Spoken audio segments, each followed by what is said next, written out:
E aí, pessoal, tudo certo? Bem-vindos ao dia 73 do nosso plano de leitura. E hoje a combinação é daquelas. A gente vai misturar leis super antigas de Levítico, um debate acalorado de Jesus e Mateus e umas reflexões bem existenciais lá de Eclesiastes. Parece uma salada de frutas, né? Mas vocês vão ver como tudo isso se conecta de uma forma incrível, falando sobre regras, coração e a nossa busca por um sentido para a vida. Então, como é que a gente vai ligar esses pontos? Dá uma olhada no nosso roteiro de hoje. A gente começa com a estrutura da sociedade em Levítico, depois pula para o embate entre tradição e o que está no coração, lá em Mateus. Em seguida, a gente vai descobrir o que realmente nos contamina. Daí vamos encarar aquela pergunta de Eclesiastes: será que nada faz sentido? E no fim, a gente amarra tudo isso. Bora lá? Bom, nossa jornada começa em Levítico. Para entender esse livro, pensa nele como um manual de instruções completo da nação de Israel. Era a Constituição, o Código Penal, o guia de rituais, tudo num lugar só. O objetivo era bem claro: criar uma sociedade que fosse organizada e dedicada a Deus. E olha, isso aqui não era só umas sugestões, não, viu? Essas leis cobriam absolutamente tudo, desde os detalhes dos rituais no templo até um sistema de justiça e economia que, para aquela época, era uma coisa de outro mundo, super radical. A ideia era que a sociedade funcionasse de um jeito justo aos olhos de Deus. Agora, tem uma coisa aqui que simplesmente é sensacional: o ano do jubileu. Pensa num botão de reset gigante para toda a economia e para a sociedade. Era isso. Imagina só o impacto de uma lei dessas nos dias de hoje. Seria uma revolução, né? E aqui a gente vê bem a diferença de escala. O ano sabático, que acontecia a cada 7 anos, era tipo uma pausa para respirar. A terra descansava, algumas dívidas eram perdoadas, mas o jubileu, a cada 50 anos, esse era o reset completo. Dívida zerada, terra devolvida. Era uma maneira de impedir que a desigualdade virasse uma bola de neve sem controle. Ok, agora a gente dá um salto no tempo e cai lá em Mateus. Com essa sociedade toda estruturada por leis externas, surge uma pergunta fundamental: o que agrada a Deus de verdade? É só seguir a regra no pé da letra ou tem algo mais profundo aí? E é aí que Jesus entra em cena e ele chega sem papas na língua. Ele aponta uma hipocrisia gigantesca. Os líderes religiosos da época tinham criado uma tradição que, na prática, servia de desculpa para desobedecer um mandamento direto de Deus, que era cuidar dos próprios pais.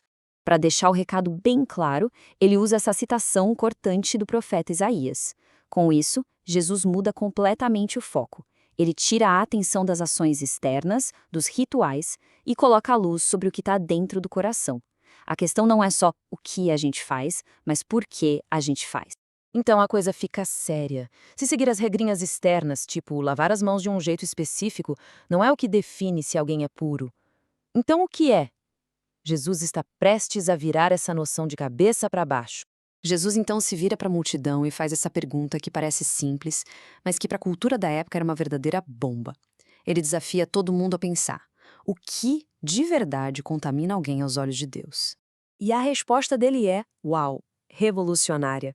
Ele basicamente diz: pessoal, o problema não é o que entra pela boca, não é a comida. A verdadeira contaminação é o que sai de dentro da pessoa, o que sai da boca. E aí ele detalha: a fonte de toda impureza, de tudo que dá errado, não está fora, está dentro do nosso coração. São os maus pensamentos, a maldade, a mentira. São essas coisas que realmente nos contaminam e, por consequência, contaminam a sociedade inteira.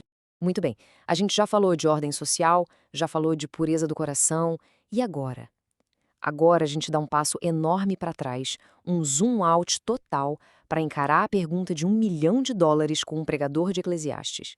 E Eclesiastes não chega com rodeios. Já começa com essa declaração que é um soco no estômago. Inutilidade. Nada faz sentido. É um ponto de partida chocante, né? Mas é de uma honestidade brutal sobre como a vida pode parecer vazia às vezes. E para provar o ponto dele, o autor diz: olha ao redor. As gerações passam, o sol nasce e se põe, o vento sopra em círculos, os rios correm para o mar, mas o mar não enche. É tudo um grande ciclo que se repete sem parar. A sensação é que a gente está numa esteira cósmica. E tudo isso leva àquela frase famosa: não há nada de novo debaixo do sol. A ideia é que tudo que a gente vive, sente e constrói, de alguma forma, já aconteceu antes e vai acontecer de novo. E aí vem a pergunta inevitável: qual é o sentido de todo o nosso esforço, então? E agora a gente junta as pontas. Como é que esses três textos tão diferentes se conectam? leis para a sociedade, a pureza do coração e essa busca por sentido. A conexão é a própria jornada da experiência humana, não é mesmo? Essa é a grande provocação que a leitura de hoje nos deixa. Como essas três coisas se encaixam? A resposta parece ser que não dá para separar. Uma sociedade justa precisa de pessoas com o coração no lugar certo. E um coração no lugar certo anseia por um propósito maior, que dá sentido a tudo. Olha que percurso incrível o plano de leitura nos proporcionou hoje. A gente saiu das regras externas que organizam a vida, mergulhou fundo naquilo que realmente importa dentro de nós e terminou de frente com a maior de todas as perguntas. Afinal, para que tudo isso? E aí, essa nossa conversa ajudou a conectar as ideias da leitura de hoje? Se ajudou, já sabe, né? Deixa aquela curtida para fortalecer e não se esquece de seguir o canal Pneuma BR para a gente continuar essa jornada juntos. E, para fechar, fica essa reflexão no ar. Nesse mundo que às vezes parece tão repetitivo, como Eclesiastes descreveu, onde é que a gente encontra um sentido que realmente dure, que não se perca no próximo ciclo? Fica aí a pergunta para a gente pensar. Valeu pela companhia e até a próxima.